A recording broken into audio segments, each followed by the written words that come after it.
ইরানের প্রয়াত সর্বোচ্চ নেতা আয়াতুল্লাহ আলী খামেনির জানাজা ঘিরে শোক যেন মুহূর্তেই রূপ নেয় ক্ষোভ আর প্রতিশোধের দাবিতে উত্তাল এক গণজোয়ারে। লাখো মানুষের স্লোগান, ট্রাম্পকে ঘিরে আলোড়ন তোলা ব্যানার এবং যুক্তরাষ্ট্র ইসরায়েল বিরোধী বিক্ষোভে কেঁপে ওঠে তেহরান।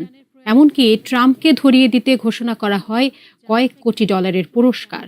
আরও জানাচ্ছেন সাদিয়া সিদ্দিকা।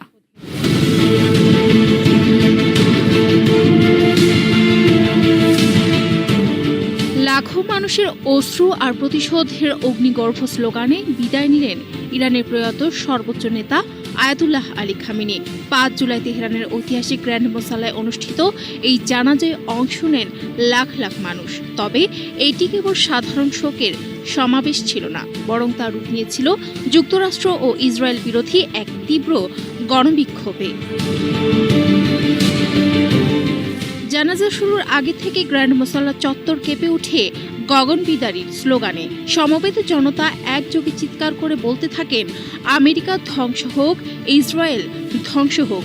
জানাজায় উপস্থিত আল জাজিরার সাংবাদিক তৌহিদ আসাদি জানান, উপস্থিত মানুষের মধ্যে তীব্র আবেগ ও ক্ষোভের এক অভূতপূর্ব বিস্ফোরণ দেখা গেছে এবং চারপাশ থেকে একটাই দাবি উঠছিল, এই হত্যাকাণ্ডের নির্মম প্রতিশোধ নিতে হবে। আন্তর্জাতিক বিভিন্ন বার্তা সংস্থার প্রকাশিত ছবিতে দেখা যায়, জানাজায় অংশগ্রহণকারীদের অনেকের হাতেই মার্কিন প্রেসিডেন্ট ডোনাল্ড ট্রাম্প এবং ইসরায়েলি প্রধানমন্ত্রী বেনিয়ামিন নেতানিয়াহুকে লক্ষ্যবস্তু বানানোর প্রতীক সংবলিত প্ল্যাকার্ড। তবে সবচেয়ে বেশি নজর কেড়েছে জনসমুদ্রে ভেসে বেড়ানো একটি বিশাল ব্যানার, যেখানে ডোনাল্ড ট্রাম্পের ছবি দিয়ে বড় বড় অক্ষরে লেখা রয়েছে, ওয়ান্টেড, পুরস্কার $10 কোটি। ট্রাম্প, ইরানের জনগণ শিগগিরই আপনাকে হত্যা করবে। অনুরূপ একটি দীর্ঘ ব্যানার টানানো হয়েছে তেহরানের প্রধান সড়কের পাশেও। ক্ষুব্ধ পথচারীরা সেখানে থাকা মার্কিন প্রেসিডেন্টের মুখের ছবিতে লাথি মারছেন এবং লাঠি দিয়ে আঘাত করে নিজেদের পুঞ্জীভূত ক্ষোভ উগরে দিচ্ছেন।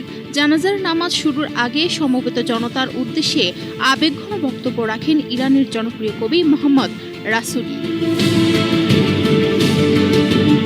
বর্তমান মার্কিন প্রেসিডেন্টের প্রতি ইঙ্গিত করে তিনি প্রশ্ন তোলেন, পৃথিবীর সবচেয়ে নিকৃষ্টতম মানুষটি এখনো কেন বেঁচে আছে? তার এই বক্তব্যের পরপরই পুরো মোসাল্লা চত্বর আবারও আমেরিকা ধ্বংস হোক, ইসরায়েল ধ্বংস হোক স্লোগানে প্রকম্পিত হয়ে ওঠে। গত ২৮ ফেব্রুয়ারি যুক্তরাষ্ট্র ও ইসরায়েলের এক ভয়াবহ যৌথ সামরিক হামলায় নিহত হন আয়াতুল্লাহ আলী খামেনি। অত্যন্ত নির্মম এই হামলায় কেবল খামেনিই নন, প্রাণ হারান তার কন্যা, জামাতা এবং মাত্র ১৪ মাস বয়সী অবুঝ নাতনি। এছাড়া একই হামলায় নিহত হন ইরানের বর্তমান সর্বোচ্চ নেতা মোস্তফা খামেনির স্ত্রীও।